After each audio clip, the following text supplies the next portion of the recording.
Hello and namaste to all of you. This is Jayvin Shalal Singh from Department of Physiotherapy and Diagnosis from Jyoti Vidyapeeth Women's University. Today I'll be discussing about glycosuria. Glycosuria is the excretion of glucose into urine. Ordinary urine contains no glucose because kidneys are able to reabsorb all of the filtered glucose from tubular fluid back into the bloodstream, and glycosuria is nearly always caused by elevated blood glucose levels. Most commonly used, it is used to untreated diabetes mellitus, and rarely glycosuria is used to an intrinsic problem with glucose reabsorption within the kidneys, such as in case of a Fanconi's syndrome, and producing a condition termed as a renal glycosuria. And glycosuria leads to excessive water loss into urine with resultant dehydration and a process called osmotic diuresis. Now, elementary glycosuria is a temporary condition when a high amount of carbohydrate is taken, and it is rapidly absorbed when some cases where a part of stomach is surgically removed and excessive glucose appears in urine, producing glycosuria. And the pathophysiology basically behind this is that blood is filtered by millions of nephrons, and the functional unit that comprises the kidney, in each nephron, blood flows from arteriole into glomerulus and a tuft of leaky capillaries, and the Bowman's capsule surrounds each glomerulus and collects the filtrate that the glomerulus forms, and the filtrate contains waste products such as urea, electrolytes such as sodium, potassium, chloride, and your amino acids and glucose. So the filtrate passes into renal tubules of kidney. In the first part of renal tubule, the proximal tubule and glucose is reabsorbed from the filtrate across the tubular epithelium and into the bloodstream, and the proximal tubule can only reabsorb a limited amount of glucose, that is nearly about 375 mg per minute, and known as the transport maximum.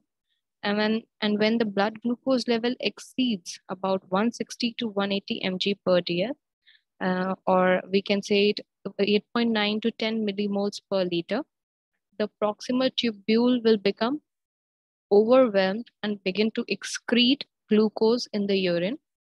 And now this point is called as renal threshold for glucose. And some people, especially children and pregnant women, they may have a low renal threshold for glucose, and which can be less than 7 millimoles per liter, and which glucose in blood have to have glycosuria. So if renal threshold glucose is so low that even normal blood glucose levels produce the condition, it is referred to as renal glycosuria.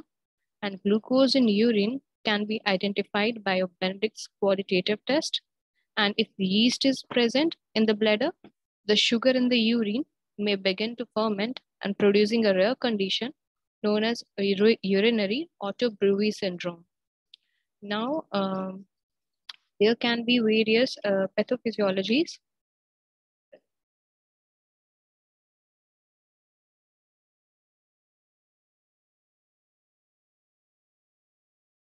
Now, the technique behind the qualitative measurement of glycosuria is that a sample collection for semi-quantitative determination of glycosuria in hospital or home can take many forms. First of all, 24-hour collection of for overall control, and or there can be fractional collection in 4 to 6 hours blocked throughout the day to appropriate control points.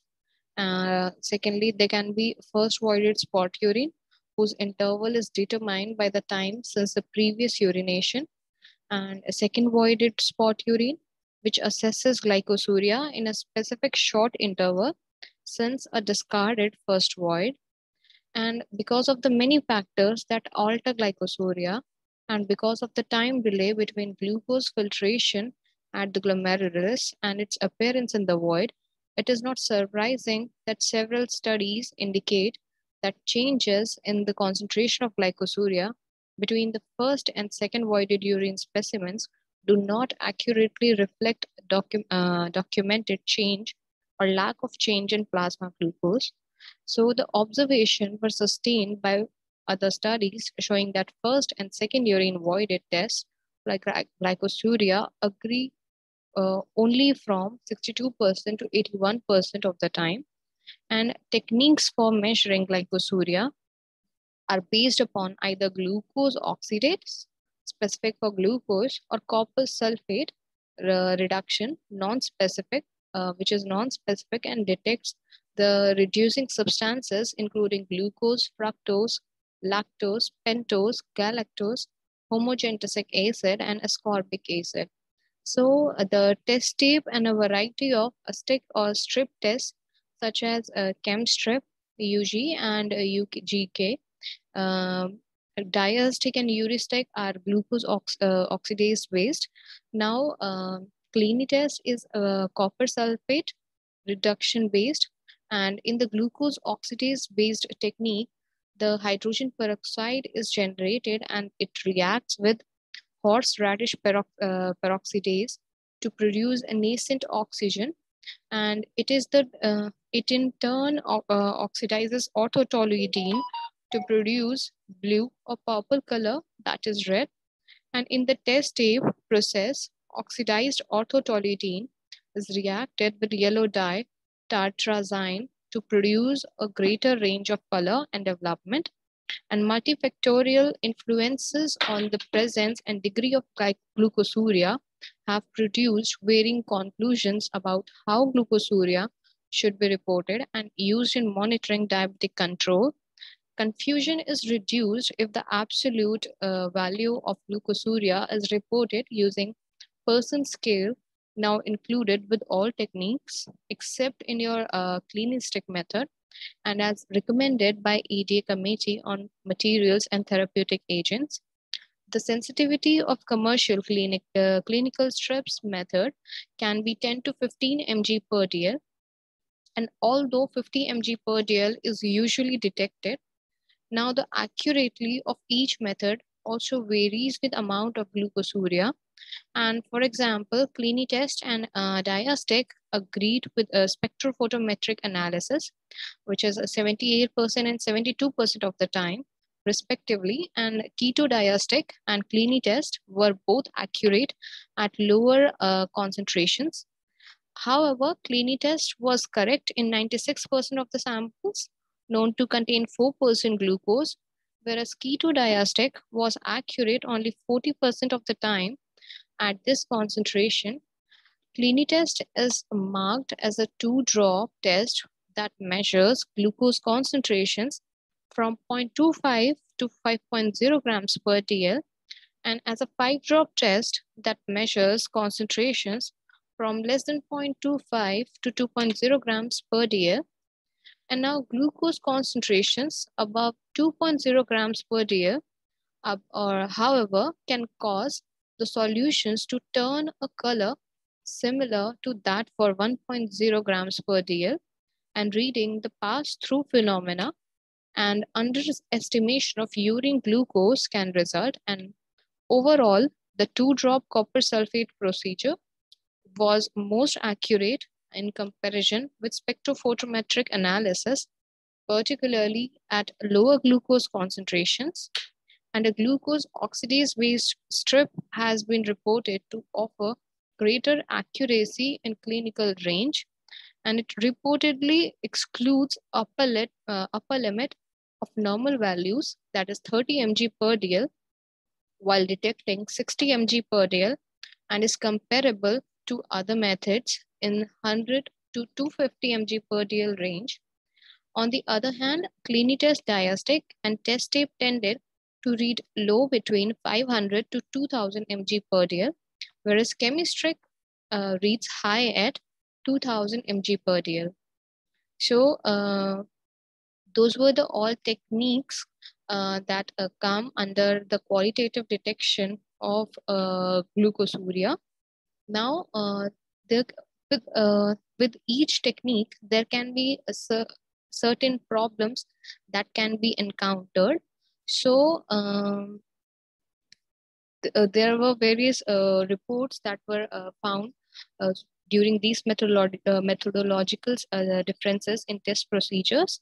And so to analyze which of the following test procedures is accurate, uh, we'll see in next lecture. Until then, I will just introduce you uh, with these. So there are conflicting reports, often which result from effects of different concentrations of substances in question, or subtle methodological differences in test procedure.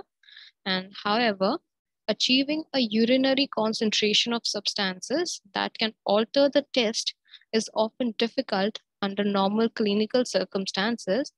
And in addition to drugs, limited evidence suggests that other agents, such as nalidic acid, probenecid, chloral hydrate, hydroalonidase, nitrofurantoin, PAS, phenoxopyridine, iodinated plaque agents, they can interfere with glucose testing.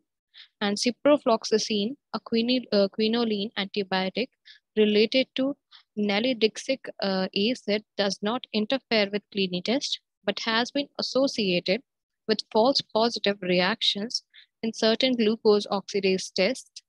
And practical issues can also alter test results, with a cleanly test angling on the dropper away from vertical and can alter volumes that are critical to accurate results. Timings and shaking, they can also alter the available oxygen and modify the reaction, and inattention may cause results to be missed. And 58% of nurses routinely performing simultaneously clinical tests and AC test procedures, they fail to recognize the pass-through phenomenon.